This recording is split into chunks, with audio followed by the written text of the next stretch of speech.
Cheat 3 here. So I've been getting questions about this brick in particular. This is a window brick. It's transparent, and I use it a lot in my puzzle design because it doesn't have anything on the inside that prevents it from sliding on a stud. So I can place it here on the stud and shift it back and forth. And it's good in puzzles because it allows us to create movement. But it's very rare. Most of us don't have these. I think it's in some Minecraft kits now. It's in some, maybe some Friends kits, some of the newer stuff. Now, we have a very similar brick. This is just a 1x2 brick. And when I place it on a stud, it doesn't move. And that's because, of course, there's a rod underneath. So this one's good for structure, this one's good for movement. Similarly, this 1x2 tile doesn't have anything underneath it, so it's good for movement. And the 1x2 plate has an under tube. So this is a tube instead of a rod because the tube is hollow. And it does not move. So again, we have good for structure, good for movement. But there are some reasons that these are more desirable than these. These, for example, this is common, this is rare. The 1x2 plate and the 1x2 tile are both common, but you can't build on a 1x2 tile. It doesn't have studs on top where the 1x2 plate does. So sometimes we would prefer to use this, but since it can't move, we can't use it. Well, we've come up with a solution, and it looks something like this right here. It's pliers. So I'm sure I'm not the first person to discover this, but traditionally, Lego is not viewed as a moving sort of thing with these bricks, and so maybe I am. I really don't think I am though. And so what all we're gonna do is just grab the rod about 1/3 of the way in, and we're just gonna get some plastic deformation here. That just means that it bends and doesn't want to go back, and we just keep moving it. I'm just gonna kind of do this number right here a couple times. And then pull. So there we go, we removed that rod, just a piece of it. And now, guess what? This brick moves back and forth. And so we have motion and movement on a brick that is common. Similarly, we can do the same thing with the undertube on the plate.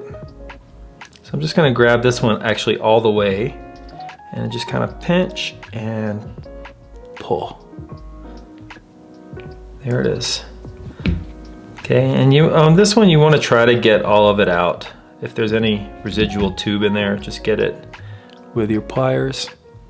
And we now have movement. Okay. Now one thing I want to make you aware of with this is that some of the plates actually have I call them micro ridges on the inside. So for example, this one does. They're very hard to see. You have to look very, very closely. And it's probably not useful for me to even try to put it up to the camera lens. But the thing about that one is that when I put it on the stud, it kind of clicks. Did you hear that as I move it? There's actually there's two sets of them. It's not my favorite movement actually, I prefer the smooth. And it's very similar to the movement of a transparent 1x2 tile, which also has these grippers, the ridges, but they're just micro ridges. They're not like the big ridges. And it just kind of creates snappy movement. So you may want to use that, but I tend to not like it. So if you're going to remove the tube from one of these, I recommend trying to find one that is very smooth along these two lengthwise edges. Let me show you something else. We can also do this with Technic bricks, with the hole, for example. It has a rod underneath, And I'm just gonna grab all the way up to where the rod sort of meets the whole shell. And I'm just gonna kind of grab it and twist back and forth a couple of times and pull that out like that. Okay. And now I have a brick with a hole in it that moves. That's pretty cool, actually. We're gonna be able to come up with some interesting designs using this. Same thing with this axle brick. This is, you know, we've kind of had moving axle bricks before, but they're kind of built into bigger buttons. And this is gonna let us get really small with some of our mechanics. Look at that, so smooth. Can you think of something to do with that? I'm excited. One thing I want to point out is that some of the Technic bricks have ridges. I sometimes call them grippers. They have these ridges here, almost like a jumper plate has the ridges. And this is just a different type. This is a type C brick. This is a type A brick. The A's and B's you can use because they have the rod, and the C's you can't. Can you guess what I'm about to do now? Look, we can do this on a 1x3. I'm gonna take this brick and grab, like I said, about 1/3 of the way in on the tube. A couple of these, and there's one. Oh, that was a little bit too deep. One more. That might not be deep enough, but let's test. Yeah, that one, the second one, I didn't quite get enough of it. It's okay, it's very easy to just grab a little bit more. So I'm just grabbing that tube, that rod, just like that, and take a little bit more. That's smooth action. So that's movement of two studs. Usually we can only get one because of the tiles and the 1x2s that we have to use. Now we can get a little bit deeper movement using that. You can do it with this one too. Again, look for the grippers, the little micro ridges on this one. They're not evident to the eye until you really start getting close to them. You'd want to avoid the ridges, in my opinion. Maybe you like that sort of clicky resistance. I prefer the smooth resistance. Okay, let's try this. Pop that on. Oh, this one is clicky for sure. Did I grab one with ridges? I don't think I did. I think I probably just didn't pull the, tubes all the way out. So I'm just gonna kind of clean that up in there. All right, let's try that now. It's still clicky. Maybe it is. Let's give it one more try.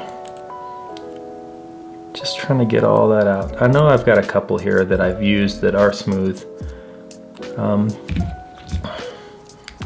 In the way they move. Yeah, there we go. It's moving better now. See that? Yeah. So check this out. Here's a version of Rainbow Road where the transparent bricks are now white bricks. You can still push them in now.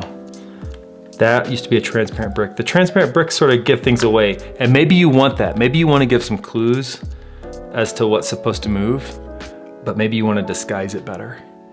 So now we can do that with these regular bricks.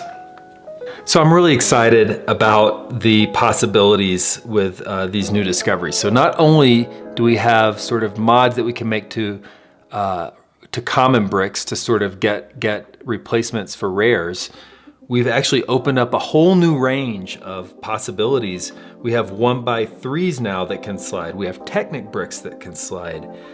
And I wouldn't have ever done that if people hadn't asked me, hey, how can I do this? I can't get that in my country. Or I've not seen those. I've got 20,000 bricks and I don't have one of these. Well, hopefully this helps you with your substitutions, but I know it's gonna open up a whole new design space for me. and I'm just really excited about it. Some of you might be getting nightmares tonight, but it's a small price to pay. If you liked this video or found it helpful, please subscribe to the Cheat 3 Puzzle channel.